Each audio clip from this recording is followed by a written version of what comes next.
On today's show, the Hawks now fall to 2-2 on the season after a pretty rough loss at home against the Washington Wizards. We'll break down what transpired, all of Washington's hot shooting, what went wrong for the Hawks, of course, and much more, and all that is on the way.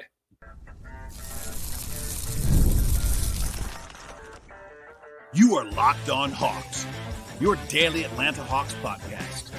Part of the Locked On Podcast Network. Your team every day.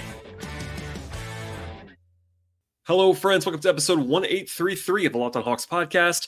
I am your host, Rowland, coming to you on a Monday evening into Tuesday here late night. And today's podcast is brought to you by the folks at Gametime. Download the Gametime app, create an account, and use promo code LOCKEDONNBA for $20 off your first purchase. Terms apply. I also want to encourage you, as I always do on the podcast, to make us your first listen each and every day here at Locked On Hawks. Check us out on Spotify and Apple Podcasts, anywhere you find your podcast. We're also on YouTube. Please like this video as you are watching it. Comment if you'd like to, and tell your friends about the podcast while subscribing on both audio and video platforms. And today's show, we'll be diving into what became a 121-119 home loss for the Hawks on Monday evening. Certainly their worst result of the season to date, as early as it still is in this season. And it was a pretty bad loss overall, I would say. I've been saying both over the weekend and also even getting back to the late summer that you can't really assume results in the NBA. Obviously, you are favored sometimes and not favored sometimes, and you're going to lose games and win games, et cetera, et cetera. But look, the Hawks should have won this game. There's no ifs, ands, or buts about that. But sometimes you run into a hot shooting team, and that happened in this game, and you compound that, as the Hawks did in this game, by also playing poorly. It's usually both of those things when you have bad results like this. And it was. The Hawks played not very well, and the Wizards shot the heck out of the ball, and that combination leads to an upset victory in this spot. The Hawks were actually up by as many as 13 points in the first half.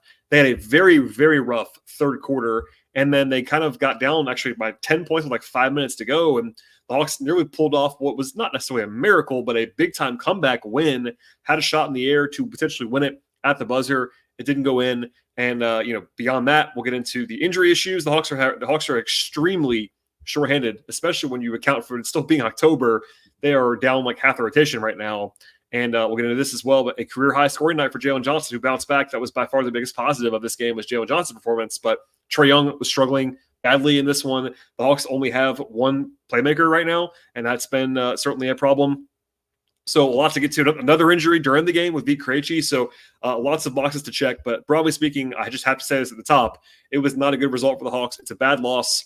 It does not mean you have to burn everything down to the ground. I'm sure that I will probably tell you more than most to not panic about one result in October on a back-to-back with travel and all those things, but it was still a bad loss, so that's the headline for sure. The other thing I want to at least talk about briefly before we dive into the game itself was that this was supposed to be, or at least billed as in some corners, as the number 1 overall pick against the number 2 overall pick. Zaccharie Risacher against Alex Sarr happened in this game. It was not even a lead story nationally, even locally in some respects. Like usually it's a huge deal when number 1, number 2 face off. In fact, I covered the game when Trae and Luka faced off in Atlanta back in 2018 in October, and it was a much, much bigger deal locally and nationally than this. And that was the number 3 pick and the number 5 pick, but because of the lack of pre-draft hype, all that stuff, it's just a bizarre kind of undercard feeling to that one in some respects. But neither guy played great in this game. We'll talk about those guys as we get going throughout this contest. But I want to at least acknowledge that at the top. But as for the game itself, look, it was a two-way loss for the Hawks, as you might expect, but really it was the offense that was the problem, in my view, analyzing this game, watching it back a second time, et cetera. As far as like the tactical aspects, like the actual performance, like take out some of the variance, if you at least try to take out some of the variance, the Hawks were much better on defense than offense in this game. They had a 112 offensive rating, which is not disastrous by any stretch of the imagination, but the Wizards are very bad defensively, and the Hawks actually shot pretty well on threes. Like usually when that happens, that would be maybe an area to circle, but the Hawks were 15 of 40 on threes. That's a very solid percentage, 37.5%. 40 attempts is just more than enough, but it was everything else, basically. They didn't do anything on the offensive glass in this game. They had 16 turnovers, which isn't like a crazy high number, but they imploded for 10 turnovers in the third quarter, and that kind of led to a lot of what transpired at the end. And then once again, the Hawks have now had 3 bad free throw shooting games in 4 games. They were, again, not disastrous, but 26 of 36. They shot 72% at the line in this game, and 10 misses. That's not incredibly dire, but last year, just for reference, the worst free throw shooting team in the league last year shot about 75% at the line for the season. The Hawks have been under that number 3 times already this year. They did take a lot, which is good, of course, but the Hawks can't be missing 10 free throws in games, especially when only 2 of the misses happened for Clint Capella, who is the famed bad free throw shooter on this team. He was 4 for 6. That's actually pretty good for him. And other guys missed a bunch of shots, like 2 each from Risacher, 1 from Daniels, 1 from Matthews, 2 from V. Krejci, et cetera, et cetera. And last year, the Hawks were 8th in the league in free throw shooting, and this year they are near the bottom. So that's a bit of an issue early on. But still, so again, broadly speaking, offensively, that is where the problem was. Trae Young was not good in this game, and that's part of the problem as well. But aside from Jalen Johnson, almost no one was great. Larry Nance had his nice moments as well offensively in his first Hawks action, and Garrett Matthews made 4 threes, but it was just kind of a porous offensive game, and that was the headliner because, again, Washington's defense is not good, and that was should be taken into account when you're sort of evaluating this game. Defensively, it might sound crazy because they allowed 121 in this game, but I thought they were more than good enough to win defensively in this game as far as how they actually played. Now, hear me out here. If you're a new listener, what I try to give you is the rational context, nuance, etc. Not always popular, I get that, but this is how I cover the team in comprehensive fashion. The Hawks had a 116 defensive rating in this game, according to Cleaning the Glass. That is not very good, obviously. But to allow that when your opponent shoots 21 of 44 from three-point range on some pretty difficult attempts, quite honestly, I think you could reasonably say that they were okay or better defensively in this game. By the way, that 21 threes tied a franchise record for the Wizards in this spot. And the rest of the numbers are really strong. So the Wizards were 20 of 47 on twos. They shot worse on twos than threes in this game. They shot 45% at the rim in this game, which is like a 5th percentile outcome. That's great defense, all that stuff. They also had 24 assists and 18 turnovers. So the Hawks actually had less turnovers than the Wizards did. Atlanta generated 12 steals. They had 7 blocks. They only allowed 22 free throw attempts. They had their best defensive rebounding game of the season so far. Like basically everything on the box score and beyond that, like the nuanced numbers in this game, points to the Hawks playing pretty good defense, except for the fact that the Wizards, again, made 21 of 47 from 3. And that stuff happens. Like I cited a source on social media this week, like the numbers across the NBA early this season are pretty stark. That three-point shooting is by far the single best indicator of who's going to win a basketball game in 2024. Now, not always. It's not always the gospel. But if you asked me to give you, like basically if I said, I want one piece of data beyond the score itself that will tell me who's going to win a game, I would take three-point shooting and the comparison, because that's the best indicator that I probably have as far as beyond the actual points scored column in the box score. And in this game, the Hawks shot pretty well from 3, but the Wizards made 6 more threes than the Hawks did. And again, that was the only area, and I'm not kidding, the only area on the offensive side of the floor where the Wizards had a good night offensively as far as the metrics are concerned. Other than free throw shooting accuracy, where they did make a higher percentage than the Hawks did, they took 14 less. And that's usually a high-quality offense when you take 14 free throws more than your opponent. So long story short, like, yes, some of the attempts were open. The Hawks did not play great defensively. I'm not saying otherwise. They allowed some wide open ones to Corey Kispert in this game. But if you watch these attempts back, and I would probably encourage you to do that, Jordan Poole and Kyle Kuzma in particular made a bunch of shots that they could make, but they're shots that you're okay giving up. 30-foot pull-ups from Jordan Poole. Kyle Kuzma taking shots off the dribble. Like, that's going to happen. They're going to make them sometimes, but this is definitely a make-or-miss league kind of loss in that respect only. And offensively, again, my issue, again, in this game was offense. The Hawks were not very good offensively. Some of that's personnel-driven. I will certainly acknowledge that. And all the guys who were out for Atlanta, they did not do enough to win offensively. And then that kind of bridged the gap. The Hawks were better than the Wizards. The gap became nil because of the way they played on offense. And then the Wizards made a ton of threes, and that put the swing towards them. So the Hawks were favored in this game, according to our friends at FanDuel, by 7.5 points. And basically the gap in this game was about 9 or 10 points as far as the projection, which is what that is at FanDuel, and the end result. And most of that can be tracked to three-point shooting variance and offensive weirdness for the Hawks. So there you go. Is that satisfying? Absolutely not. Do I think that the Hawks played well? No. But they would have won this game a decent amount of times if you simulated it over again, just based on the variance. And it's the second night of a back-to-back with travel. And yes, it's October. I get that, but the guys start to play basketball. Guys get tired legs. that happened in this game, I'm sure. And look, I can't muster the anger that some Hawks fans have been able to, and that's fine.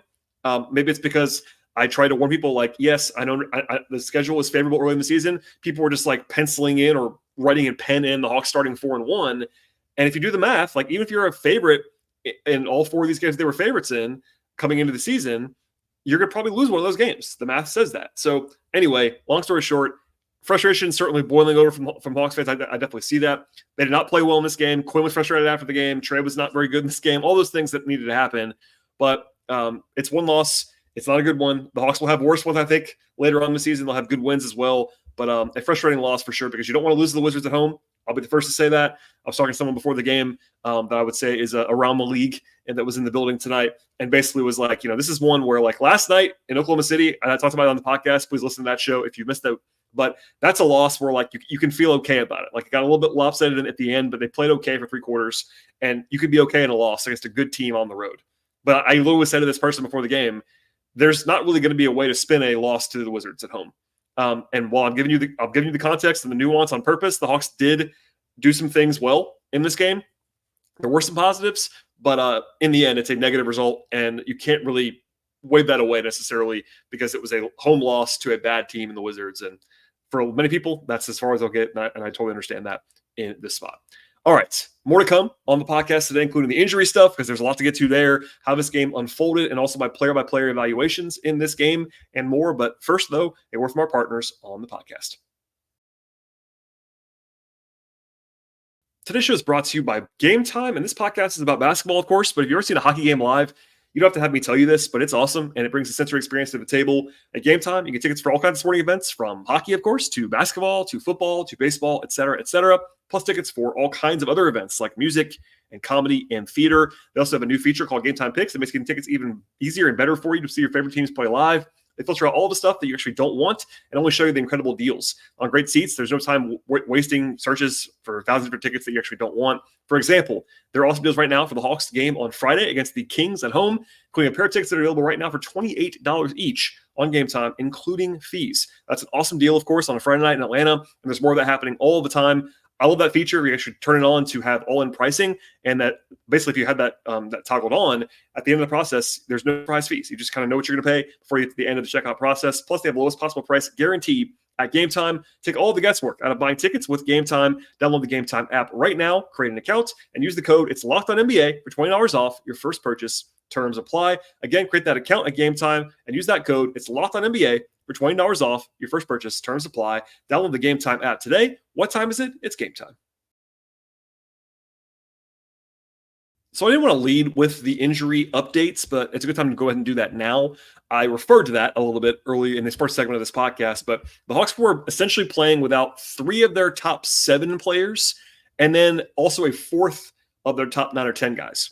So they had 11 guys available, and that included Mo Gay and Keaton Wallace. Both of them were actually at College Park practice earlier in the same day. So they had 9 guys they wanted to play, and then they had another injury during the game with Vic Krejci. But 3 of the top 8 are out, basically. 3 of the top 7 are out. Hunter, Bogdanovich, and then also Okongwu. So Hunter missed his second game in a row with right knee inflammation. He was listed as questionable for both games in the afternoon, so it was not like it was planned rest. I said this last night, but it's a little bit of an uh-oh for me that he did not play in this game. There was a way to read it where Hunter just rests one of the back-to-back. It's early in the year, but he sits both these games, and that right knee has been a problem for DeAndre Hunter for, I'm not exaggerating, 4 or 5 years now. So it may be nothing. It may be a little bit of a warning sign. It may be worse. We just don't know right now. There's been no update at all beyond the injury report. But I'm a little bit concerned about that just because of the body part. It's been an issue for Hunter for a long time. And yes, I know he's not popular with Hawks fans all the time, but DeAndre Hunter is a useful player that they could definitely use. So that's a big loss. If it's any length of time, we'll maybe hopefully find out something else on maybe Tuesday or Wednesday. The Hawks are off on Tuesday, but at any rate, that was an absence that they definitely felt in this game.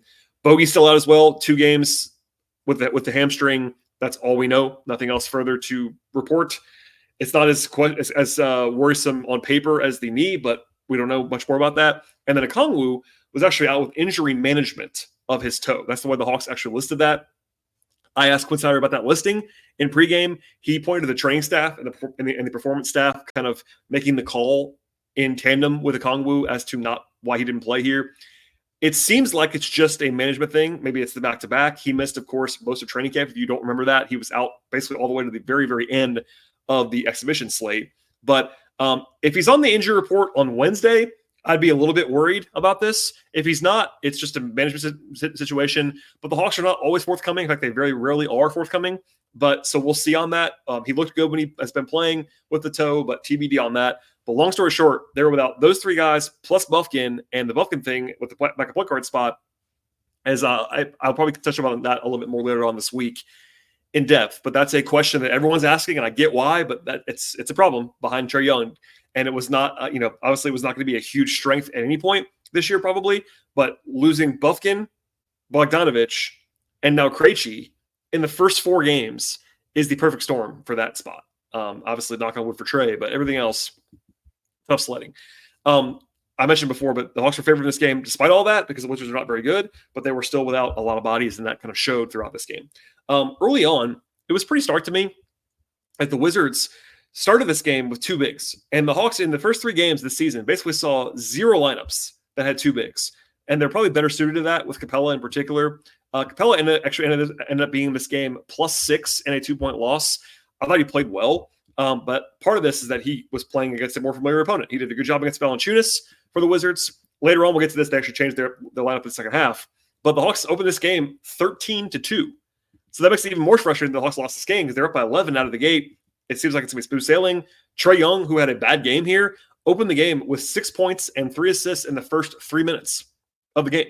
So the rest of the way, he was really, really rough because he really started this game very well. Risacher had a nice block on Kuzma in the first 2 minutes of the game. Jalen got going right away. The Wizards were scuffling out of the gate. 4 steals by the Hawks in the first 5 minutes of this game. It was all going well. And then Washington bounced back with an 18-8 run. They made a bunch of threes, etc. And suddenly it's a game. Again, it was never not a game from that point forward. Rotationally, David Roddy played both forward spots in this game. Roddy played, I think, more than I would have expected, 19 minutes. He actually was a game worst -18. That was not all on him, just kind of the way things broke, but that's notable to me. Larry Nance's debut in this game, that was always going to happen as soon as they ruled Okongwu out. The short version is Larry Nance is just too good to not play, but he just hasn't played so far because he's been the third center. He was fine in this game, show what you wanted to see from him, the floor spacing, the versatility as a passer, etc. He isn't the defensive rim deterrent that Capella is or Okongwu is, but he is a useful, versatile veteran player who knows how to play and can shoot the ball. The Krejci got the back of wing minutes until he got hurt, which we'll talk about in a second. And then when they went actually with Trae to the bench, it was Krejci, Matthews, Risacher, Jalen, and Nance together. But then later on, when V went down, it got a little bit dicey. So we'll just force on that for a second. Actually, the Hawks actually had their best, ironically, it's kind of sadly ironic. The Hawks had their best stint without Trae on the court this season in the first half. Trae sat for 6 minutes, and they were +9 without Trae. And that has not happened all year long. V was playing well. The rest of the guys were playing well. Capella was really, really, really good in that stretch. But then Veet goes down. He was hobbling off, and they ruled him out pretty much right away with a right adductor injury. That's all we know. But if you have to leave a game because of a muscle injury, it's usually multi-game absence. Usually. Not always, but usually in the NBA. So we don't know anything about that. But Krejci obviously is already kind of overtasked as a backup point guard. That's not really his role, but he's having to do that, and he's their best option to do that. Without him and without Bufkin and without Bogey, it gets dicey. And then from that point forward, it was all Wizards, basically. So the Wizards hung around in the first half by making a bunch of threes. Jordan Poole got really hot. That's something Quinn said after the game. At first it was Poole, then it was Kispert, then it was Kuzma, Kispert again, but it was Poole early on. He had 5 threes in the first half. The Hawks actually had 10 steals in the first half, the most steals by a team and a half in the NBA this season, and they still were in a dogfight. They were up by 7 at halftime, so they were in a fine position, but it was not safe. So after the half, Washington started a one-center lineup, and they never went back to Sarr and JV together, which was smart, in my opinion. The Hawks did not adjust to that as quickly as I would have wanted them to. There was a rough stretch early on in this second half where both teams, I think, were just terrible. There was just turnovers on both sides, etc. But then Washington found their stride first. They had a 10-4 run. They made a bunch of threes. The Hawks were missing free throws, etc., etc. There was one nice pop moment from Risacher defensively on Kuzma, but it was kind of an adventure. They pushed the lead back up briefly when Capella actually had a nice little stretch mid-quarter, but then so we're up by as many as 8 in the third quarter, and that was kind of the last time they were in control of this game at all. The Wizards kept making threes. Kuzma hit 2 pretty tough pull-ups in a row, for example. With Veit unavailable, they did try Keaton Wallace, the two-way kind of combo guard. As I've said before, Keaton is not really a point guard. He can defend point guards. He can handle the ball in a way that a guard can, but he's not a point guard, despite point guard size. Like, he's not someone who's going to be like known to be an initiator for you at the NBA level. So they tried it. He didn't kind of do anything, honestly, in about 2.5 minutes of play. And then they did a try. After that, they actually played a lineup without Trae that had Dyson, Risacher, Garrison Matthews, Jalen, and Larry Nance on the court. So that was their most point guard-less lineup so far this year. It didn't get them killed, but didn't love that. But the thing I want to at least say before I move on to the fourth quarter, the Hawks shot the ball well in the third quarter and still lost about 8 points because they had, as I said once before, I think on the podcast, they had 10 turnovers in the third quarter alone. 10. That's just goes without saying. You just can't live like that. Everyone knows that. Trae was awful in the third quarter. Worth noting that. Also, beyond that, the Wizards also made 8 threes in the third quarter. So the combination of the Wizards making 8 threes in the quarter and the Hawks committing 10 turnovers in the quarter, it's actually a miracle that they only lost the quarter by 8 points. But when that was over, they were now trailing for the first time all game. And then the fourth quarter was taxing. So one thing I want to say quickly is that I was really baffled, honestly, by the way that Quinn handled his rotation at center in the second half. Now, part of this is that maybe he had a plan coming into the game. Teams are always kind of hard to adjust that. But the Wizards started Alex Sarr at center after halftime. Coming into the game, it was Valanciunas and Sarr together. Sarr is their more versatile big. Valanciunas is much more of a traditional big. And somehow, some way, the Hawks managed to have Capella on the court exclusively when Valanciunas was off the court in the second half. When for me, it should have been the exact opposite. Capella is a better matchup against Valanciunas. Nance is a better matchup against Sarr. And that just didn't cross over at all. Like, I thought there were several times that I leaned over to Kevin Chouinard of Hawks.com and said, why aren't they not going back to Capella with Valanciunas on the court? And they just didn't do it. And they also stayed with Capella at the very end when they were down like 8 to 10 points, when it would have been logical to go to Nance for spacing purposes. So I just didn't understand that back and forth. I don't want to go down that rabbit hole too much, but I thought Capella played well. It's just that he was not a good man. Same thing as the first 3 games. Like, you're playing him against a stretch big when you don't have to. You have Larry Nance. Anyway, it was a 3-point barrage on both sides, actually, early in the fourth quarter. There were 5 threes made in 50 seconds at one point in the fourth quarter. The Wizards made every shot in sight for a while. They had 19 threes with like 8.5 minutes left. So fortunately, they didn't keep going that way. But man, they were red hot. They played some Roddy with Jalen in the fourth quarter. Risacher sat a long, long time. And I think, or at least I'm guessing, this is a guess, not a report, that he might be on a minutes limit of some kind. Now, the Hawks did not say that, nor would they ever probably confirm that. But the way that he sat on the bench for so long and then came back in with 3 minutes to go felt like they had a cap on him on a back-to-back. I'm not sure if that's the case, but it felt that way with the way they handled it. Trae actually, this is a big play. Trae was furious about a call with about 4.5 minutes to go in the fourth. He thought it should have been a 4-point play. I actually agree with him. The foul was called on the floor. I think Trae was right. I thought it was a shooting foul. It was not a reviewable play from what we can understand because it was called on the floor. It was not reviewable because it should have been continuation, but the Hawks couldn't challenge it. They weren't allowed to, basically. And that possession ends up with 1 point instead of potentially 4. And that was not great because moments later, they go down by 9 points with like 4 minutes to go. There was like a 13 or 14 minute period where the Hawks lost by 17 points. Like, that's where they lost the game in a lot of ways. They were down by 10. They got out to 5 with 2 minutes to go after a dunk by Capella. Then they got a stop on a turnover. Trae got to the line. He made both. So you're within 3 now with 1:44 to go. And then Capella makes a great defensive play to wall up at the rim, verticality, get a denial. They get the ball with a chance to tie it with like a minute and a half to go.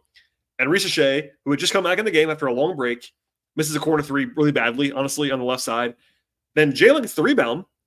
And I don't know what he was thinking, but he was kind of in between, maybe got caught, tried this kind of circusy shot when he should have just passed it out and reset because they were not like in a scramble mode at that point in time. That misses. The Wizards then hit another ridiculous three. Jordan Poole from deep, pull up. That's like a 25% shot, and he makes it.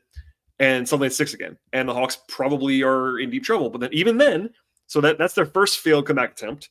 After that, after a timeout, Jalen gets to the line. He makes both. They don't foul, but they get a stop. Trae gets to the line, makes both. And then the Hawks were down 2 again. So they're back in the game right away. Now, here's another thing they did wrong late in this game. Down 2, they try to get a steal, which makes sense, but then they have to foul right away. Alex Sarr has the ball, rookie big, has the ball facing the other direction in the backcourt, and they don't foul him. They allow him to pass the ball to Jordan Poole, who is a career 88% free throw shooter. So they foul Poole, he makes both. Hawks down 4. Dyson Daniels makes a pretty impressive 3 on the right side to give the Hawks a chance, down 1. Then they have to foul. Then they get a gift from Corey Kispert, who misses the first free throw. He's a great shooter too. Misses 1, makes the second one. The Hawks have like 6 seconds left, but unfortunately, no timeouts. And that led to the Hawks having to go the length of the floor with no timeouts. Trae and Quinn said after the game they were okay with the shot. Trae has the ball in his hands. And generally speaking, yeah, no timeouts. Like, get the ball to Trae and have Trae just go to try to win it for you. It makes sense to me. I would have been, number one, more aggressive to try to tie the game because you were, in theory, the better team and you're playing at home. So tying the game is not a bad result. If you're on the road and you're trying to pull the underdog aspect, upset, like if you're the Wizards in this situation and it's flipped, take a 3, try to steal the game right there. But if you're the Hawks, like, I wouldn't have minded going to the rim a little bit more there or going to Jalen, whatever it would be. But Trae kind of gets caught, tries to pull up, doesn't want to get there, steps through, shoots like a 1-footer. It was not a good shot. Like, he could make that shot. It's not impossible for him, but it's not an ideal possession.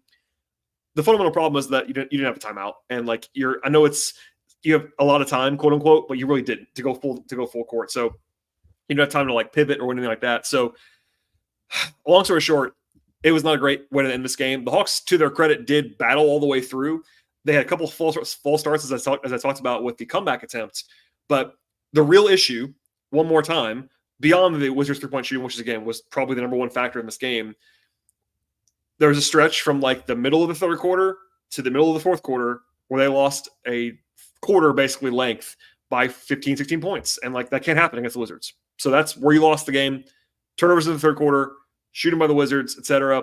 And they tried to come back. They almost pulled it off in the end. It would have been a kind of a hysterical escape win by the end. But we'll leave it there for now. And we'll talk about more of the player-by-player stuff in a second. First, though, a word from our partners on the show today.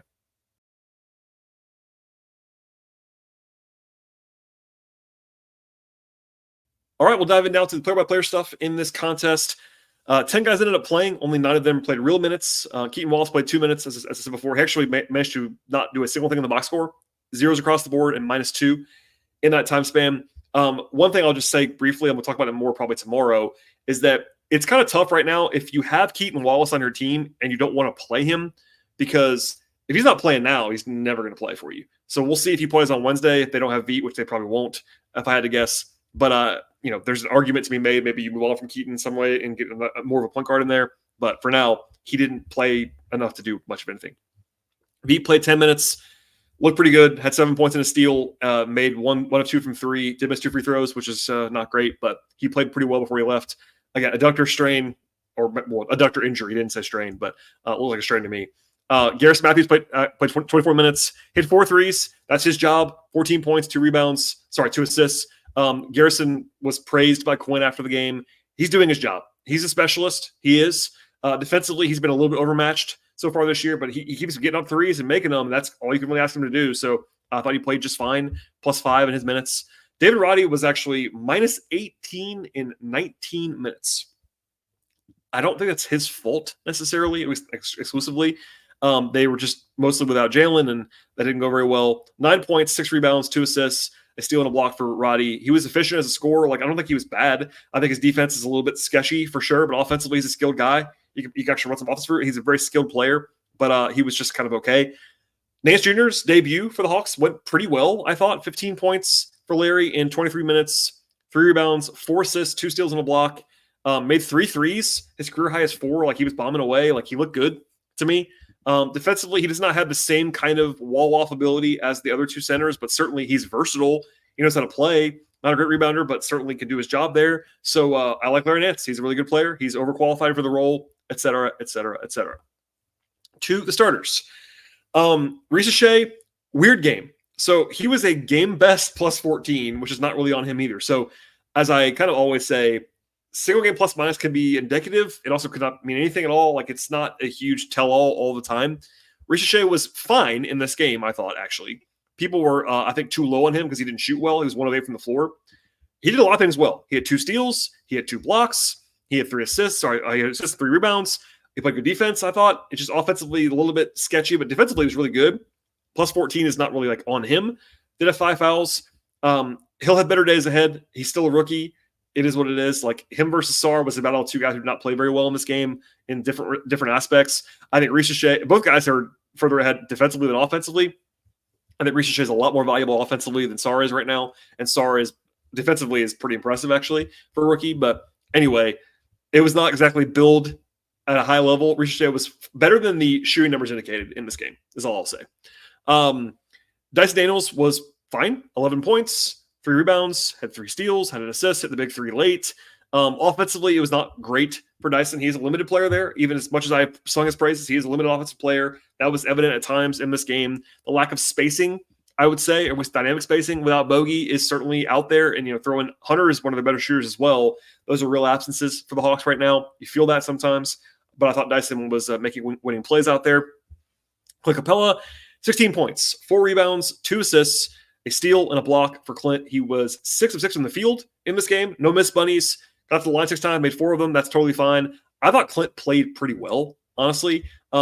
It's not as clear when he's playing against small lineups for the Wizards, which I ranted about earlier in the podcast. But actually, unprompted, John Hollinger, who was sitting like 4 seats out from me, was talking about how well he looked against Valanciunas. I agree with that. People want to know why they have Clint and all those things. There will be games along the way where you need someone who's a little bit beefier, and I think Valanciunas is a good example of that. Obviously, there's higher profile guys like Jokic and Embiid, et cetera, but I thought Clint was not a problem in this game. In fact, he was pretty good. They were +6 in his minutes. He added a lot in this game, and then defensively made a couple of pretty wow plays, I thought, along the way. Trae Young was very bad after about the first 5 minutes. He was really good early in the game, and then after that, it was really, really rough for Trae. He did have 13 assists because Trae Young is the best passing guard in the league, in my opinion, and he can kind of fall out of bed and get assists, but he was 2 of 15 from the field and 2 of 10 from 3. So it was 0 of 5 on 2s. That's really, really tough for Trae. 6 turnovers is not so bad when you have 13 assists. It's still 2 to 1, but you don't want to have that many turnovers as well. He did not play very well in this game. That's very obvious. It's not breaking ground. He actually had 8 rebounds. He was the second leading rebounder on the team, which is kind of shocking behind Jalen in this one. But Trae's gonna have better games. I thought through 3 games and a quarter, basically, he was playing incredibly well, and I said so. And then he had a really bad stretch. The second half tonight, I don't know if he's gassed. And look, it would be understandable because he's playing too much right now, and I think they probably know that. It's because of the situation and all that stuff. But Trae will have better games, but he was not good in this one. There's no way around that. Offensively, like he'll have bad shooting nights, but 2 of 15 might be his worst game of the season. It would not surprise me if he did not have a worse shooting night this year than he did today. So between that and some of the giveaways in the second half, it was a rough one for Trae, and we'll leave it there. And then Jalen Johnson was the bright spot in a lot of ways after he had struggled pretty badly in the first 3 games. A career high 29 points for Jalen, 12 rebounds to lead all rebounders, 7 assists, a steal, a block, did 3 turnovers, which is just fine, +8 for Jalen in the game. He was 10 of 14 on 2s. Love that. Attacking the rim, got to the line 7 times. He looked good, and that was a good thing. So obviously, if you're trying to find one bright spot in this loss, it's that Jalen, the light came on. He was Jalen again, and I wasn't worried at any point, but he played well. He played very well tonight, so that's a good sign. And look, they lost this game with 3/5 of their starting lineup having +6 or better. Capella, Risacher, and Johnson were all +6 or better, so the bench minutes did not go well. Sans Garrison, and then Trae was not his best. So one more time before we sign off, this is a game where I believe the takeaway is the Hawks didn't play well and also got a little bit unfortunate with 3-point shooting. Nuance is dead. I understand that, but that's where I am in this spot. From here, they actually have a rematch against the Wizards on Wednesday. So they're off on Tuesday after the back-to-back. Wednesday, trip to DC. They'll actually be going up there tomorrow. And then the schedule becomes more difficult after that. So after that game in Washington, where the Hawks will be favored, again, barring injuries, even more injuries, I would say. Then they play the Kings, the Pelicans, the Celtics, and the Knicks in the next 4 games. So nothing's going to be easy at all about that. A lot of pressure on the rematch because you cannot afford to be swept by the Wizards in the back-to-back games. But we'll have more on that to come. I am planning to do a show tomorrow in between games to talk about a little bit like how they might look at their roster, answer some questions that you might have that I've already not answered, maybe answer again between the first 4 games and the 5th game. So stay tuned for that. Please subscribe to the podcast anywhere you find your podcast. I appreciate everyone who's already done so, but please go ahead and do that even on other platforms as well. If you're an audio subscriber, check us out on YouTube. If you're a YouTube subscriber, check us out on audio platforms. That'd be very, very helpful. And please tell your friends about the podcast as well. Follow the show on Twitter/X at Locked On Hawks. Follow me there at BT Rowland. Follow my non-podcast work at patreon.com/BT Rowland. And thanks for listening as always. One more PSA. If you're an audio listener, you will see another podcast in the feed. I'll start doing this PSA eventually, but the postcast from Locked On Sports Atlanta will be there as well. Don't worry, nothing less from me. Still 5 shows a week for me or more, but stay tuned for that. Just some extra bonus content if you want to listen to that as well. And enjoy your Monday evening into Tuesday, as I'm now recording well into Tuesday at this point in time. So my apologies for anything that I'm delirious on post midnight here, but hopefully you enjoyed this podcast. Don't want to yell at me too much, and we'll have more coming up later this week. So stay tuned, and we'll see you all next time.